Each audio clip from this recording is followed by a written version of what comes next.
오늘 말씀의 제목은 여호와 앞에 마음을 쏟아놓자입니다. 원래는 오늘 사울 왕에 대해서 설교를 하려고 했었어요. 우리 지난주에 더 바이블에 사울 왕 나왔었죠.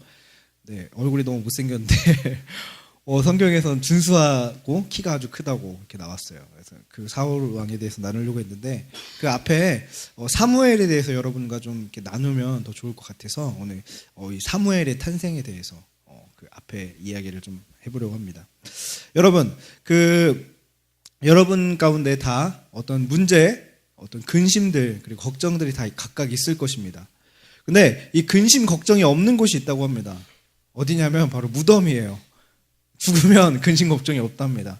그러니까 우리가 평생 동안 어떤 문제 앞에 어떤 근심 속에 살아간다고 이렇게 말을 합니다.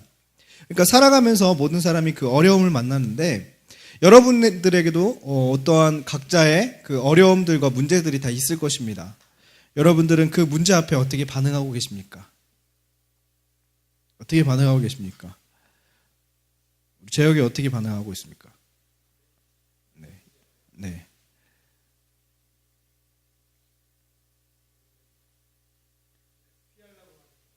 피하려고. 네. 네, 오늘 이 본문에 한나라는 여인이 나와요. 이 한나라는 여인이 인생에 있어서 자기 힘으로는 어떻게 할 수가 없는 그 엄청난 그런 문제를 딱 만나게 됩니다. 이 한나에 대해서 한번 우리 살펴볼 텐데, 이 한나는 그 에브라임 지파의 엘가나라고 하는 그 사람의 아내였어요. 그리고 이 엘가나라는 사람은 한나 말고 분인나라고 하는 아내가 또 한 명 있었어요. 그러니까 아내가 두 명이죠. 그러니까 얼마나 능력 있는 사람이겠어요. 그렇죠? 많은 결혼하신 남성분들이 그런 얘기를 하더라고요. 한 명의 여자를 평생 알아가는 것도 힘든데 두 명은 너무 힘들다고 그런 얘기를 많이 들었어요. 제가 이렇게 능력 있는 엘가나, 이 엘가나에게 두 명의 아내가 있었는데 한나와 분인나라는 아내가 있었습니다. 근데 한나에게는 자녀가 하나도 없었어요. 그리고 분인나에게는 자녀들이 있었습니다. 근데 엘가나는 한나를 더 사랑했어요. 그래서 엘가나가 매년 온 가족들을 다 데리고서 하나님의 그 언약궤가 있는 하나님의 집에 가서 제사를 드려요. 제사를 드리고 나서 그 남은 재물을 가지고 가족들이 다 나눠 먹는데 다 이렇게 각자의 몫을 다 나눠줍니다. 그 분인나에게도 주고 분인나가 낳은 자녀들에게도 다 줘요. 그리고 한나에게도 주는데 한나에게는 두 배로 줍니다. 그런데 이렇게 두 배로 한나에게만 주는 이 모습을 본 분인나의 마음은 어떨까요? 쟤는 한나 불쌍하니까 이해해 이렇게 할까요? 아니죠. 막 질투가 날 거예요. 막 노래 보면서 부셔버리겠어. 막 이런 마음을 가지고 나는 자녀도 있고 나는 정말 그런데 왜 난 안 사랑하고 한나만 사랑하지? 막 질투가 막 너무 막 심하겠죠. 그래가지고 이 분인나가 한나를 막 괴롭히고 막 무시했어요. 이런 일이 매년 하나님 앞에 올라가서 제물을 드릴 때마다 일어나게 되었어요. 자, 이 한나의 마음이 너무나 괴로웠어요. 그래서 막 너무 괴로워서 음식을 먹지도 않고 울기만 하니까 엘가나가 다가가지고 막 이렇게 달래주는 거죠. 당신한테 10아들이 있다고 해도 내가 사랑하는 것만큼 사랑해주지 않을 거예요. 내가 정말 당신에게 10아들만큼 잘해주고 있잖아요. 그러니까 슬퍼하지 말아요. 이렇게 얘기를 하고 있었어요. 근데 한 번은 이 엘가나 가족이 또 하나님 그 집에 와서 음식을 먹을 때 한나가 자리를 일어나서 이제 주님 앞에 나아갔어요. 하나님 앞에 나아가서 막 울면서 기도하기 시작했습니다. 그리고 엘리 제사장은 그 주님의 성전 문지방 옆에 의자에서 이렇게 앉아서 지켜보고 있었어요. 근데 한나가 이제 막 하나님한테 막 그 서원 기도를 했어요. 서원 그 약속의 기도죠. 하나님께 약속의 기도를 하는데 어떤 기도를 하냐면 하나님 만군의 주님 저를 불쌍히 여겨주셔서 저를 기억하여 주셔서 저에게 아들 하나만 주신다면 제가 그 아들을 하나님한테 드리겠습니다. 그리고 그 아들을 하나님한테 드리고 그 아이의 머리를 자르지 않고 평생토록 하나님을 섬기도록 하겠습니다. 자, 머리를 자르지 않는다는 게 무슨 의미죠? 우리 더 바이블에서 봤었죠. 머리 자르지 않는 누구죠? 네, 삼손이 뭐였어요? 네, 나실인이었죠. 나실인. 이 나실인이 평생 하나님께 구별되어 드려진다는 그런 의미잖아요. 그렇죠? 그래서 이 한나가 자기에게 아들을 주면 그 아들을 하나님한테 드리겠다고 이렇게 얘기를 하는 거였어요. 근데 신기하게도 오늘날 이 기도를 하는 사람들이 되게 많아요. 제가 신학대학교를 갔는데 거기서 만난 사람들이 다 어머니가 그 한나처럼 기도를 했다라는 거예요. 그래갖고 한나처럼 기도를 해가지고 자기가 여기에 왔다라는 거예요. 이런 사람들 되게 많이 봤어요. 네, 그래서 어머니 때문에, 어머니의 서원 기도 때문에 그 신학교에 온 친구들이 되게 많았습니다. 그래서 이렇게 한나가 이렇게 하나님 앞에 막 기도를 드리고 있어요. 간절하게 기도를 드리고 있는데 엘리가 딱 한나를 보니까 막 그 하나님 앞에서 막 울고 있어요. 그리고 기도를 하는 것 같은데 소리는 안 나요. 막 입술은 달싹달싹달싹 거리는데 소리는 안 나요. 그러니까 저 여자가 왜 저러지? 술을 먹었나? 그래가지고 가가지고 막 한나를 막 혼내켰어요. 아니 이 사람이 말이야 하나님 앞에 하나님의 성전에 와가지고 술주정을 하고 말이야 술 끊어 막 이렇게 막 얘기를 했어요. 근데 이 한나가 이제 얘기하는 거예요. 제가 너무 마음이 아파서 너무 슬픈 마음이 있어서 주님 앞에 나왔습니다. 주님, 제가 이런 원통한 마음이 있어서 괴로워서 하나님한테 이렇게 기도를 드리고 있었습니다. 이렇게 얘기를 했어요. 그랬더니 엘리가 얘기했습니다. 그렇다면 평안한 마음으로 돌아가세요. 이스라엘의 하나님이 그대가 간구한 것을 이루어 주실 것입니다. 자, 한나가 이 얘기를 듣자마자 어떻게 했을까요? 바로 제사장님께 인사를 드리고 돌아가서 밥을 먹었어요. 막 음식을 먹고 그 다음부터 슬퍼하지 않았다고 합니다.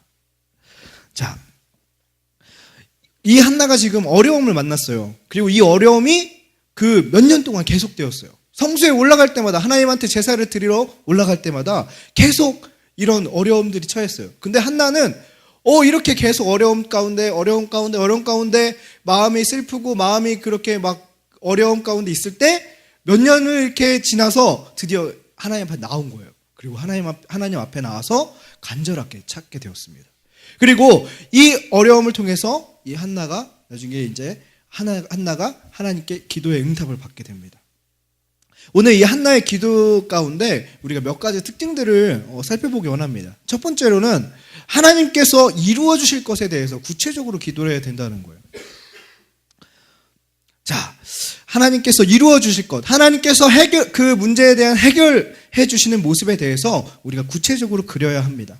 이 한나가 어떤 그림을 그렸냐면 11절 말씀을 보면 아들을 주시면 내가 그의 평생에 그를 여호와께 드리고 삭도를 그의 머리에 대지 아니하겠나이다 라고 이렇게 구체적으로 아들이 태어났을 때 내가 머리를 자르지 않고 머리를 빗겨줘야지 뭐 이런 구체적인 모습을 그렸겠죠.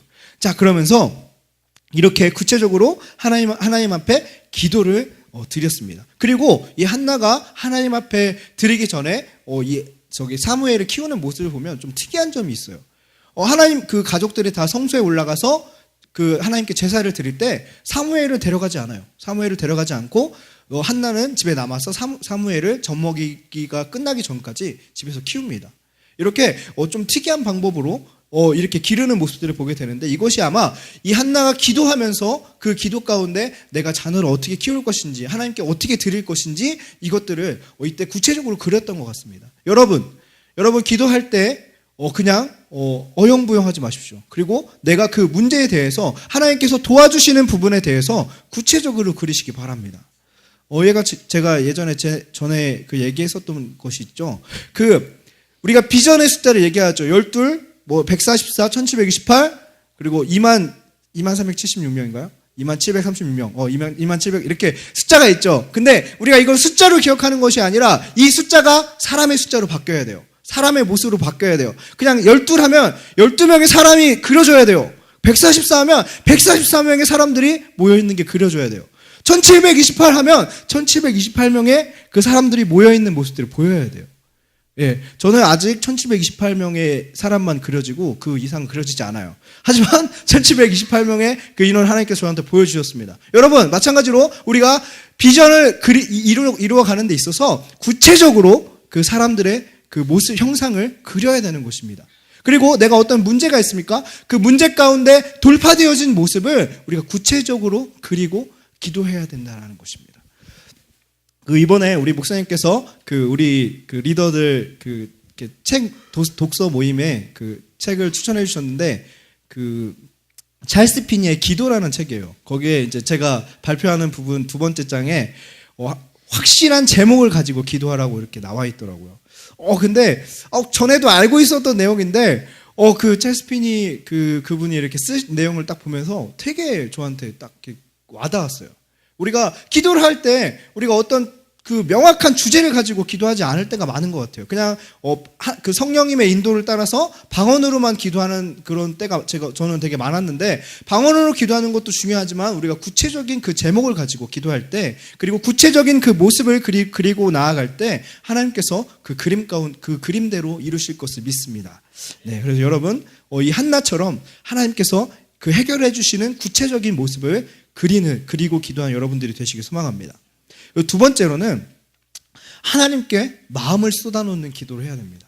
이 한나가 오늘 하나님한테 나와서 자기의 그 모든 것, 자기의 그 막 원통함, 분함, 그리고 자기의 그 슬픔, 고통을 하나님 앞에 다 내어놨어요.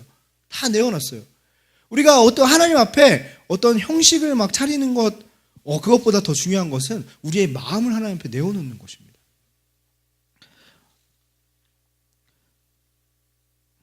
네. 우리가 기도할 때 많이 막 그렇게 하죠. 막 겉으로 보여지는 기도, 그리고 막 소리만 큰 기도, 그리고 어떤 모임이나 예배가 있을 때만 하는 기도, 그런 기도가 아니라 내가 하나님 앞에 개인의 시간에 홀로 나와서 하나님한테 기도를 드리는 것입니다. 한나가 지금 가족들끼리 통성기도 하려고 모여서 기도하러 나온 거 아니죠. 혼자 기도하러 나온 거예요. 그 마음이 너무나 답답해서 이 마음을 하나님께 쏟아넣기 위해서 하나님 앞에 나왔습니다. 바로 이 마음을 쏟아놓는 기도가 우리들에게 필요한 것입니다. 그래서 이 한나처럼 소리가 나지 않아도 좋아요. 리치 목사님처럼 누구죠? 그 목사님? 네. 예, 리치 목사님처럼 우리가 큰 소리로 크게 기도하는 것도 중요하지만 그것도 중요하고, 작게 소리를 내지 않아도 좋아요. 제일 중요한 것은 뭐냐면 내 마음을 하나님께 쏟아놓는 기도를 해야 된다는 것입니다. 여러분, 하나님 앞에 어떤 특정한 기도 시간뿐만 아니라 개인적으로 나와서 기도하는 시간을 갖기 바랍니다. 여러분, 그 시간 가운데 하나님께서 여러분들을 한 사람 만나 주실 겁니다. 그 시간을 드리십시오. 그리고 세 번째로는 이 한나는 바로 그 엘리 제사장의 그 말을 듣고 바로 돌아가서 밥을 먹고 더 이상 근심하지 않았다고 합니다. 응답을 받고 난 다음에는 그 문제에 대해서 우리가 근심할 필요가 없는 것입니다. 자, 엘리 제사장의 말을 들은 한나는 기도를 마치고 그 문제에 대해서 근심하지 않았습니다. 하나님께 응답을 받았기 때문입니다. 자, 이 말은 무엇이냐면, 그렇다면 우리는 응답을 받을 때까지 계속 기도해야 한다는 것입니다. 한나가 이 엘리 제사장이 얘기하지 않았다면 아마 밤새도록 기도했을지도 몰라요.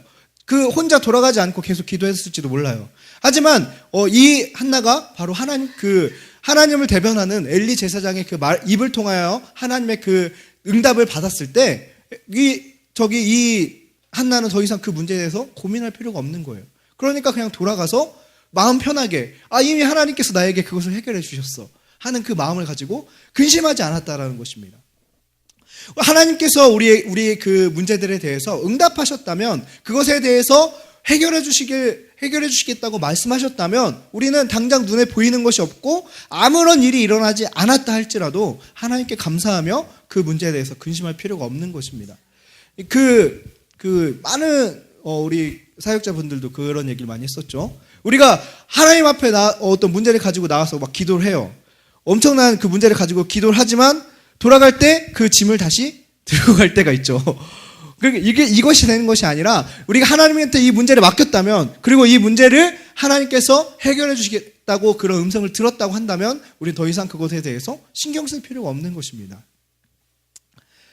자, 그래서 우리가 세 가지를 오늘 같이 이것을 적용하여서 같이 기도하기 원하는데, 첫 번째가 뭐냐면 하나님께서 이루어 주실 그 구체적인 모습에 대해서 기도하는 것, 그리고 두 번째로는 하나님한테 마음을 쏟아내는 것, 그리고 세 번째로는 그 문제에 대해서 응답을 받았다면 더 이상 근심하지 않는 것, 그리고 그 응답을 받을 때까지 계속 기도하는 것, 이것을 가지고 오늘 기도하기를 원합니다. 그래서 한나가 만약에 하나님께 기도를 드리지 않고 자녀를 낳았다면 어땠을까요? 한나가 이 성경책에 기록될 수 있었을까요? 아마 없었을 것 같습니다. 이 한나의 이 간절한 기도, 하나님께 마음을 쏟아내는 이 기도를 통해서 한나는 사무엘이라는 그런 엄청난 이스라엘의 역사적으로 기념할 만한 그런 사람을 자녀로 두게 되죠. 마찬가지로 오늘날 여러분들 가운데 있는 그 문제들을 하나님 앞에 갖고 나아갔을 때, 하나님 앞에 그 문제들을 내어놓았을 때 하나님께서 그 문제들을 통해서 우리를 더 크게 사용하실 수 있다는 것입니다. 우리를 더 크게 성장시키실 수 있다는 것입니다. 이 한나의 기도를 통해서 이 사무엘이 어떤 사람이 되었냐면 이스라엘을 승리로 이끌었던 사사로, 그리고 이스라엘 그 초대의 왕을 세웠던, 2명의 왕을 세웠던 그 제사장으로, 또 하나님의 음성을 듣고 이스라엘 나라 가운데 선포했던 그런 선지자로서 이 사무엘이 탄생할 수 있었습니다. 그리고 하나님은 이 한나의 기도, 단 한 명의 아들만 저에게 주십시오, 이렇게 기도했지만 이 한나에게 사무엘뿐만 아니라 3명의 아들과 2명의 딸을 더 주셨다라는 것입니다. 우리가 하나님 앞에 이 문제들을 가지고 나왔을 때 그 문제가 해결될 뿐만 아니라 더 큰 것들을 하나님께서 우리에게 주신다라는 것입니다. 여러분, 어떤 문제가 있습니까? 이 한나처럼 뺑뺑 돌지 말고 계속 그것에 문제에 갇혀 있지 말고 하나님 앞에 나오십시오. 그리고 하나님과 어떤 것들을 그 문제들을 해결을 볼 수 있도록 그것을 끝까지 기도하시기 바랍니다. 그래서 저는 이번에 하나님께 기도하기 위해서 어떤 작정을 하고 있습니다.